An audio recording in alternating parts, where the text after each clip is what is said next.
Okay, today we are going to be drawing and then painting the Pedernales Mountains.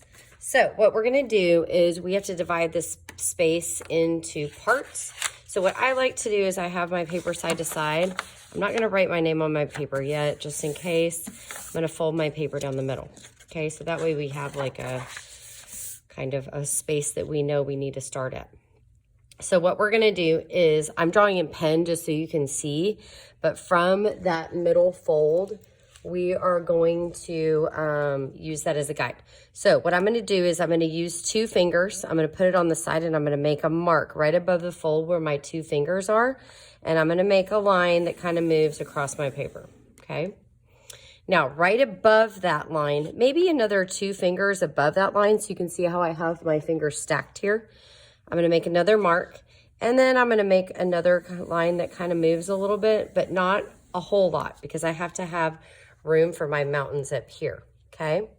Now, I'm gonna leave a little bit of space, maybe like an inch here, and I'm gonna make it about an inch on the other side, and I have to come back to that spot. I'm gonna come somewhere in, you can do the left, you can do the right, you can do the middle. Remember, you're gonna be having like a skull right here. Well, you may not know that, but you are. So you kind of wanna think about that when you're doing your, and we haven't done the skull yet, but when you're doing your mountains, because it might be hidden back there, but that's okay. So the Pedernales Mountains has that like flat part at the top. So what I'm gonna do is I'm going to make that flat part and I'm gonna make a line about this big. Maybe like 2 inches, okay? From that line, I'm gonna kind of make a line that moves and I'm gonna connect it to that spot on the one side. And then I'm gonna make a line that moves but does not touch my other lines and I'm gonna connect it to the other side.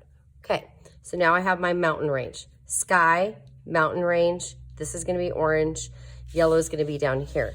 So down here, I'm gonna look at this where I put my fold. And I'm gonna say 3 fingers from my fold.